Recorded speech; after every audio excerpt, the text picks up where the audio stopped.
plataforma a Amanda Villavicencio.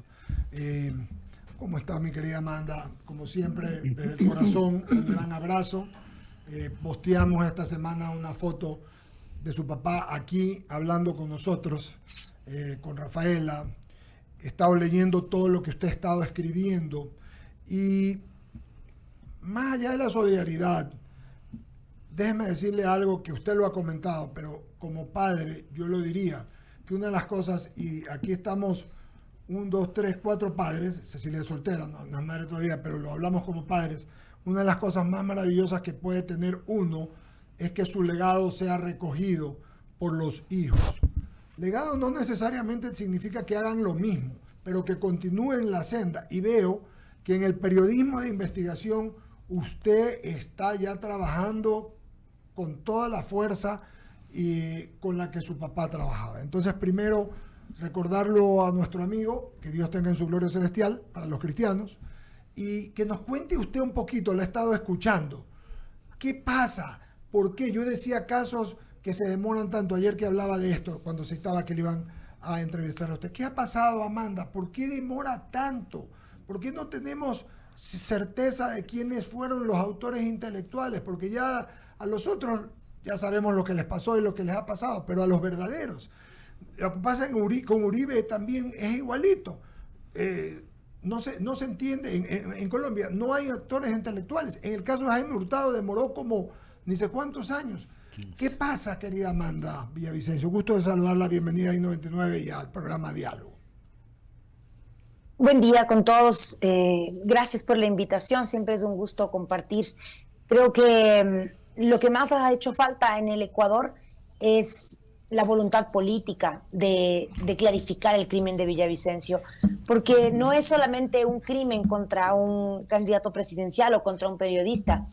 A mi modo de ver es la punta del iceberg, es este lugar en el que si se destapa con claridad la estructura, se puede ver cómo ha funcionado justamente esta estructura narcodelincuencial enquistada en las instituciones estatales. Fernando Villavicencio lo pudo ir desmenuzando, porque cuando él empezó a investigar la corrupción petrolera, cuando él empezó a estudiar todos los crímenes que se daban contra la madre naturaleza en el gobierno de Correa y todos esos temas, él no entendía todavía lo que iba a descubrir al final, todos los cabos que él iba a terminar atando al final. Yo creo que cuando él decide lanzarse a asambleísta es porque ya no puede más, ya entiende claramente cómo funciona este narcoestado en el que nos había convertido el socialismo del siglo XXI, y necesita él dar ese salto a la palestra más política y menos periodística. Pero para ese momento ya habían pasado, no sé, más de 10 años, más de 12 años del trabajo periodístico de Fernando Villavicencio. Y entonces, claro, él había venido pisándoles las colas a todos estos diablos que venían robándole a nuestro país. Entonces, hace un año nosotras presentamos una investigación que se llamaba las 3 esferas de poder narcopolítico que tocó Fernando Villavicencio. Y también él fue capaz de advertir de cómo funcionaban estas chequeras estas chequeras poderosas que mantenían al Ecuador bien domesticado detrás de las herramientas tanto del populismo como del crimen organizado, ¿no? Entonces, creo que al Ecuador no le da la gana de investigar quiénes son realmente los autores intelectuales del crimen de Villavicencio. Y estoy segura que son más de los 5 prontuariados que están ahí del correísmo profundo, nombrados ya por las investigaciones. Yo creo que nos faltarían cárceles para enlistar a todos los que fueron parte de este narcoestado, a todos los que permitieron que el crimen organizado se tome las instituciones y dejen al país en hilachas como lo han hecho, ¿no? Porque así es el crimen de Villavicencio, es un complot entre todas estas personas que lo que querían era que Fernando no llegue a la presidencia. Quienes dominan los puertos, quienes han trabajado en contubernio con las bandas delincuenciales para poner presidentes, para financiar campañas políticas, en el tema de los hospitales, que ahora pues retoma fuerza con todo lo que estamos viviendo. Entonces realmente creo que es un tema de falta de voluntad política, con mucha tristeza.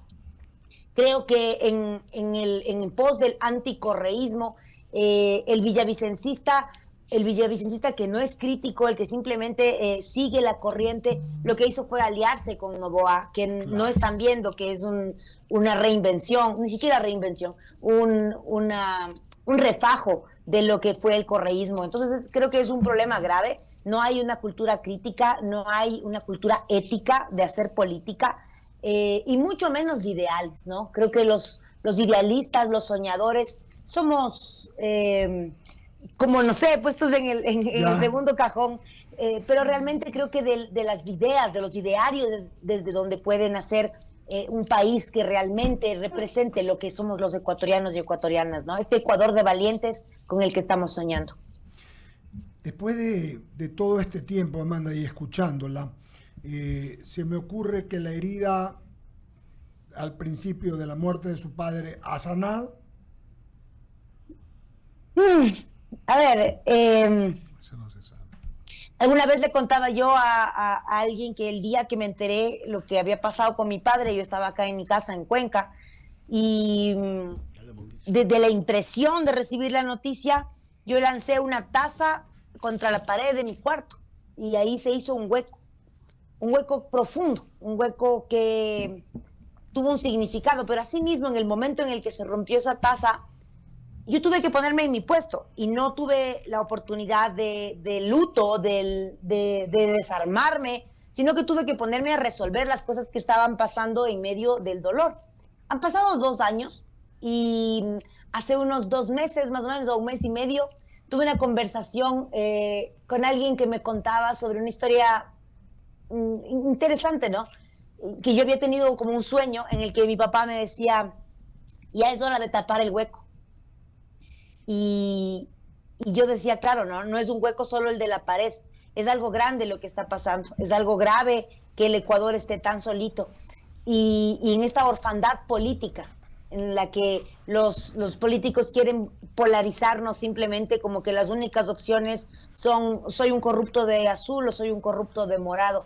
Y realmente creo que hay mucho más detrás de todo eso, muchos más colores, muchas más posibilidades. La imaginación es ilimitada y puede llegar a inventar muchas cosas. Y luego escuchaba esta historia que les comento en el que San Francisco de Asís recibía una misión, ¿no? Como tienes que reparar el hueco de mi iglesia.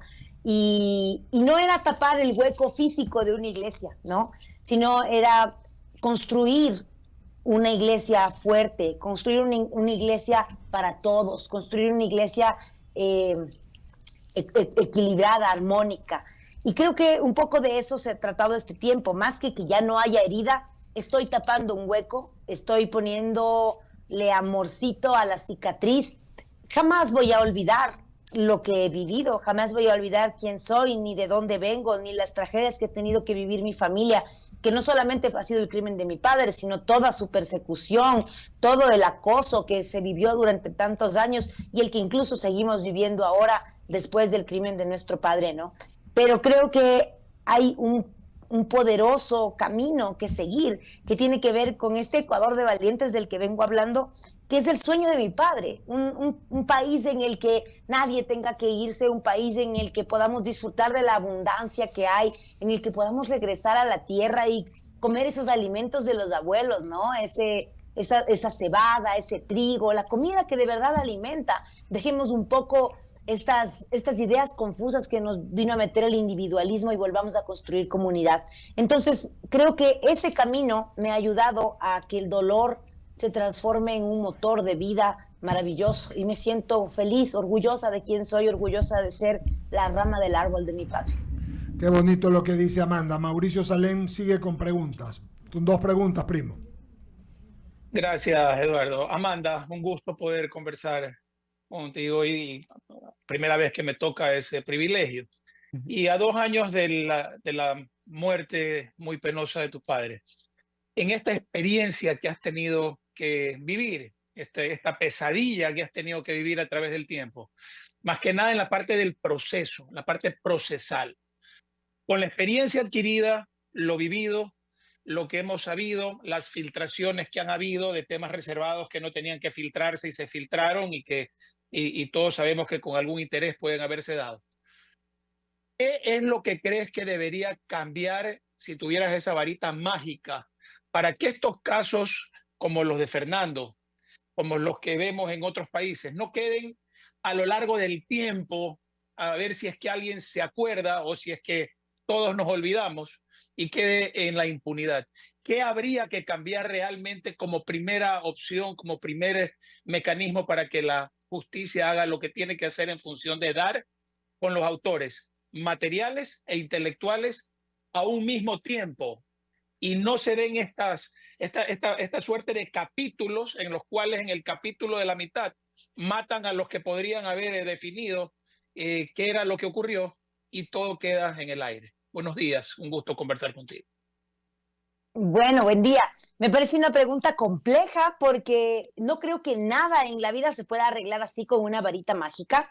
Creo que es un proceso. Entender primero que dentro de la administración de justicia habrán buenos elementos, pero hemos visto que hay muchos malos elementos y que son fácilmente cooptados por las instituciones, por la corrupción en general. Creo que soñamos todos con un país en el que, voy a poner un ejemplo sencillo, que lo he vivido de cerca.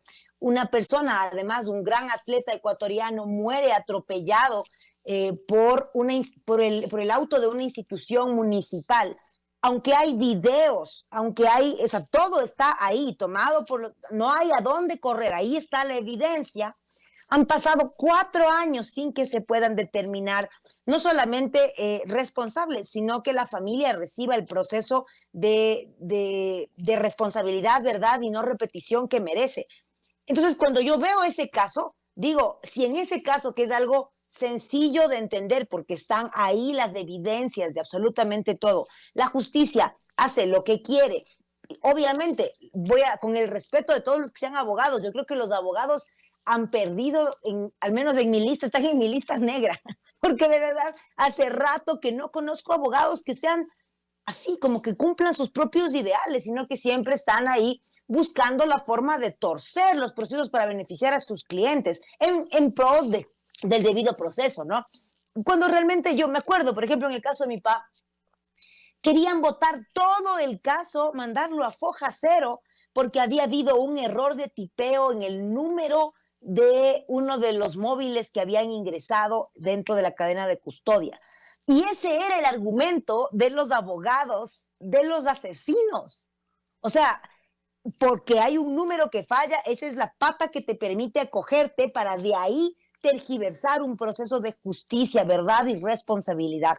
Es decir, que nadie está caminando en pos de la verdad, de la responsabilidad y de entender también cómo funciona la injusticia. O sea, si en mi territorio, voy a decir en mi país como mi territorio, la injusticia, la impunidad es la norma, en algún momento me va a tocar a mí también. Yo quiero poner un ejemplo sencillo, que es algo que a mí me parece muy lindo, que es la justicia indígena. ¿Sí? Cuando en una comunidad hay un joven que está robando, que está haciendo alguna cosa, lo castigan. Lo castigan con ortiga, le bañan con agua fría. Hay un proceso de este castigo físico como parte de un proceso también espiritual. Porque si algo estás haciendo mal, tú, contra tu comunidad, contra tu sociedad, es porque algo está mal en tu corazón. ¿Cómo es posible que tú seas capaz de venir a destruir la tierra en la que tú vives? O a matar a tus hermanos, cualquier cosa que pueda ser envuelta en los delitos, ¿no? Entonces yo creo que hay mucho que aprender de otros procesos de justicia, porque si no, imagínate, las cárceles se han convertido en las escuelas del delito. No hay presupuesto para prevención. Todo el tiempo estamos enfocados en una cultura de violencia. Entonces, cuando vemos que alias del Invisible ya estaba preso y desde la cárcel ordenaba el crimen de mi padre, y ahora le dan 34 años más, ¿a él qué le importa? Cada mes tenemos al mismo Invisible que ha metido drogas a la roca, que ha metido teléfonos a la roca. ¿En qué ha cambiado? No ha cambiado en nada. Yo creo realmente que hay que hacer un análisis integral. No, hay que achicar el espacio del delito. Hay que hacer que la familia crezca, que la familia prospere. que haya cada vez menos espacio para el delito. Quizás suena complejo, y lo es. Por eso digo que no es una varita mágica con la que puedo cambiar el sistema de justicia, sino que tenemos que enfocarnos en la transformación integral de la sociedad. Empezar a caminar en conjunto para no pensar que yo solito me voy a salvar o que yo con una ley va a venir a salvarme. Ninguna ley nos va a salvar mientras no querramos obedecer las leyes. Entonces realmente creo que va más en una transformación de entender cómo funciona el colectivo. Si no lo entiendo, algún día me va a pasar a mí y ahí quizás lo vaya a entender. Pero creo que parte de eso fue el crimen de Villavicencio, nos trajo esas lecciones, ¿no? Las valentías solas, tristemente, pueden ser asesinadas, pero las valentías unidas son invencibles. Correctísimo, mi querida Amanda. Y antes de darle paso a Javier Segarra, una pregunta muy puntual y corta. Lo que dejó el show circense de la Asamblea Nacional con las declaraciones de un sentenciado por corrupción, ¿te dio alguna noticia nueva o prácticamente simplemente fue un show? Fue un show. Nosotros ya sabíamos todo lo que había ahí. Desde el periodismo de investigación lo habíamos escrito, lo habíamos publicado. Las cosas que dijo Daniel Salcedo son parte de nuestra investigación publicada en www.periodismodeinvestigación.com, que es la información que venía en los chats del caso Metástasis y todo lo que se había venido armando a lo largo del proceso. No dio nada nuevo. Creo que él exhibió algo que fue interesante, y es que exhibió el modus operandi de la estructura narcodelincuencial que es la Revolución Ciudadana y que en su momento lo fue Alianza País. Entonces, creo que es interesante ver cómo él arma y le pone lugar a cada uno de los personajes. Lo que es asqueroso es que esa sea la forma en la que el Ecuador consume la verdad, ¿no? Esa es la parte que me parece que no sirve. Y luego también ver a todos los rabo de paja incendiarse cuando empieza a tener consecuencias el show, ¿no? Clarísimo. Gracias, Amanda. Un fuertísimo abrazo y seguimos juntos en esta búsqueda de la verdad por el Ecuador. Siempre es importante, siempre seguirla persiguiendo y no desmayar en el proceso. Javier Segarra tiene más inquietudes. Gracias, Mauricio. Amanda, ¿cómo le va?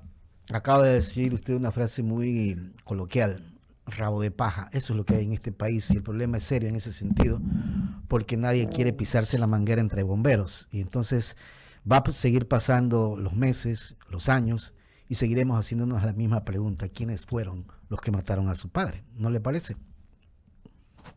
Yo creo que el ecuatoriano y la ecuatoriana valientes sabemos quiénes asesinaron a Fernando Villavicencio. Sabemos que fueron todos estos personajes políticos que abrieron las puertas al crimen organizado, que fueron todos estos personajes que financiaron sus campañas electorales con plata de las FARC, con plata del crimen organizado, con plata de los negociados y chanchullos que hicieron con las empresas como Odebrecht, por ejemplo. Todos los ecuatorianos sabemos quiénes persiguieron a la libertad de expresión, quiénes persiguieron a los periodistas, quiénes mandaron a asesinar al general Gabela, quiénes desaparecieron a miles de jóvenes que hasta ahora no hay respuestas para un montón de familias que están abandonadas. Creo que el Ecuador entero sabe quién destruyó este país. Y aún así siguen cayendo en las redes populistas y siguen cayendo en las redes de esta ignorancia, ¿no? Como de ser fanáticos de un político. Soy tan fanático que pierdo la cabeza y no soy capaz de ser crítico. El poder no es un cheque en blanco y en algún momento caerán quienes han sido los arquitectos, no solo del crimen de mi padre, sino de todos estos otros espacios. Yo tengo la certeza de que el Ecuador será la luz de América, será la luz de la transformación, porque Ecuador es un país especial, no sé si lo han notado, pero Ecuador nunca termina de hundirse, es como un corcho, que en el último momento termina salvándose. Y terminan salvándose, ¿cómo? Porque hay unos valientes por ahí que se juntan y logran hacer esta transformación. Nadie se salva solo. Entonces realmente yo creo que sí vamos a conocer no solo los nombres, sino que vamos a entender por qué Fernando Villavicencio fue asesinado, por qué el Ecuador le tenía miedo a un presidente valiente, por qué el Ecuador le tendría miedo a un presidente que dice no voy a pactar con las mafias, por qué matar a un periodista del campesino que nació en las faldas del Monte Cisarán en Sevilla, Alausí, a un campesino sin chequera, como las grandes chequeras ecuatorianas que sostienen el narcoestado como está. Entonces creo que poco a poco, quizás no hoy, quizás no mañana, pero la historia sabrá poner en su puesto a los criminales y sabrá poner en su puesto también a Fernando Valiente, a ese hombre increíble que sin querer, porque a veces la gente dice su padre ofrendó su vida. Mi papi no ofrendó su vida, lo mataron. Lo mataron cuando quería ser el presidente del Ecuador. Claro. Entonces, papá no ofreció su vida, papá tenía todavía hijos que criar, papá tenía mucho que hacer en esta vida. Sin embargo, su vida, su sangre fecunda ha dado unas grandes semillas y ahora estamos soñando con construir una nueva forma de hacer política, una forma de hacer política en la que no gane el populismo, en la que no gane la camiseta o el bono, sino que realmente podamos soñar en conjunto con un futuro mejor y que podamos sostenernos en esos ideales para seguir construyendo este Ecuador potente que necesitamos. Lo de su padre sin duda fue un golpe devastador para la política ecuatoriana y sin duda van a seguir quedando preguntas sin respuesta. Le voy a dar el paso a Cecilia Duret para que continúe con el diálogo. De mi parte, muchas gracias, Amanda. Okay. Amanda, ¿cómo estás? Buenos días, qué gusto saludarte. Primero, mostrarte mi admiración, sobre todo por cómo llevas en medio de ese dolor el optimismo de un mejor Ecuador. Pero con relación a lo que hoy vivimos, quería preguntarte qué mensajes crees que le deja a la sociedad ecuatoriana la forma en la que se ha manejado este caso. Bueno, triste. Papá decía que la impunidad es la raíz del mal y lo que nos muestra lo que ha avanzado es que hay total impunidad. En la parte de los autores materiales, total impunidad en todo, ¿no? No se ha hecho hasta ahora una investigación en la que se defina por qué no se le daba a Fernando Villavicencio la seguridad que él necesitaba, aunque tenía 98% de riesgo de ser asesinado. ¿Por qué no tenía las armas largas que pidió la gente de su seguridad? ¿Por qué no habían más personas dentro de su seguridad? ¿Por qué no se hizo una reconstrucción de los hechos? ¿Por qué no hay hasta ahora tampoco un caso sobre la cúpula de seguridad de mi padre, que todos hemos visto en los videos que no había una persona ahí cuando es un candidato presidencial, ¿no? Y luego también la forma en la que se detiene cinematográficamente a los sicarios y luego 2 meses después son perros en las cárceles. Es un circo total de impunidad en el que no habrán respuestas. Y creo que lo más triste es ver que si eso se sigue repitiendo, si eso se normaliza, entonces estamos condenados a que en algún momento nos pase a nosotros. La gente que no se inmuta, la gente que no se indigna, es porque piensan que no les va a pasar. Pero todos vamos a pagar las consecuencias de nuestra cobardía si no nos levantamos. Creo que ahora lo más importante es ser críticos ante el poder, no creer que el poder es un cheque en blanco. Y tampoco como ciudadanos, como mandantes, no permitir que los mandatarios sean quienes hacen lo que les da la gana, porque al final nosotros somos muchos y ellos son pocos, así como los corruptos y los mafiosos. Y si la gente valiente se une, entonces podemos recuperar un equilibrio, una armonía en la democracia. Pero mientras eso no pase, vamos a estar felices con cualquier dictadorzuelo que quiere subirse y abrazar todos los poderes para hacer lo que le da la gana, tal como hizo Correa. Entonces no podemos permitir que esa sea la forma en la que se vive la democracia. Muchísimas gracias, Amanda. Jaime continúa la entrevista. Amanda, bienvenida. La verdad es que sus palabras me llegan al corazón porque tengo aquí compañeros que han pasado años tratando de cambiar este país y pues obviamente no se ha dado. Y admiro que usted siga soñando, porque la verdad es que hacer para un cambio cuando realmente en carne propia hemos visto que la impunidad no es que es de ahora, es de hace 60 años. Que la dictadorzuelos, como usted lo llama, o caudillos, viene hace 60 años. ¿Cómo cambiar? ¿Cuál es la estrategia para cambiar, Amanda? Porque la verdad es que la admiro por eso, porque tiene todavía la capacidad de soñar. Pero, ¿cómo cambiar este país? Se la dejo votando. La respuesta es sencilla. A ver. Sea usted el cambio que usted está queriendo. Cambie usted. Primero cambie usted. Y vamos haciendo ese cambio cada uno. Imagínense si todos los que estamos sentados aquí tomamos las riendas de nuestra propia valentía, retomamos nuestro poder personal y dejamos de culparle al otro por lo que está sucediendo en mi casa. Imagínese si usted todos los días, desde actos pequeñitos, separa su basura, pone la basura en su sitio, paga sus impuestos, hace la fila y no se cola, y empezamos a recuperar la ética, en la política diaria, en la política de todos los días. ¿Cómo queremos cambiar el país si adentro está destruido? Correcto. ¿Cómo está su familia? No quiero que me responda realmente, pero ¿cómo está su familia? ¿Cómo están sus hijos? ¿Se sienten amados, acompañados o están abandonados? Te voy a contar perdón que le tuteé. Me fui a Sevilla, al pueblo en el que nació mi papá. Y fue una maravilla. Después de como 15 años que yo no había ido, regresé. Y es un pueblo increíble, maravilloso, en donde la gente todavía está en contacto con la tierra, los alimentos son saludables, comes lo que está ahí en tu propia chacra. Pero hay un problema. El 80% de esa sociedad son adultos mayores, muchos de ellos abandonados, ¿sí? Ya no hay jóvenes. Los jóvenes no quieren trabajar en la tierra ni en nada. Los jóvenes están sentados esperando a que sus padres les manden la remesa de los Estados Unidos o de Europa, porque los papás tuvieron que ser migrantes porque el país es terrible. Entonces hay familias solas, familias rotas. Cuando las familias están rotas, ¿qué hay? Alcoholismo, acceso a drogas, acceso además a que venga un grupo de delincuencia organizada y te diga, no tienes nada, ven, yo te voy a dar una familia. Aquí somos familia. La familia se respeta, dice el Tetón Jordán, ¿no? Esa es la familia que son para ellos. Entonces, en ese espacio, en esa grieta que deja la destrucción de la familia, la destrucción del espíritu, en esa grieta se mete la corrupción, se mete la impunidad. Entonces, si usted quiere hacer patria, sea un buen padre. Usted quiere hacer patria, cuídese usted mismo y cuide su familia. Usted quiere hacer patria, cuide su barrio. Y vamos creciendo desde ahí, ¿no? Desde cuidar la familia, cuidarnos así chiquito a lo grande. Creo que esa es la forma. Papá lo decía, ¿no? Un buen padre puede ser un buen presidente. Y creo que a la inversa también, ¿sí? Tenemos que aprender a ser buenos padres, buenas madres, cuidar nuestro espacio, cuidar nuestra madre naturaleza.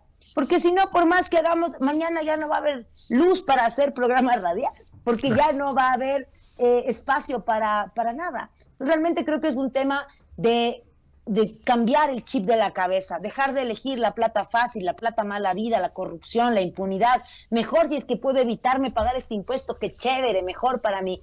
Y claro, los grandes deudores, los grandes contaminadores, no tenemos control sobre eso. Pero ¿qué está haciendo usted por el país que usted quiere? Esa creo que es una primera gran forma de hacer política, de hacer la buena política.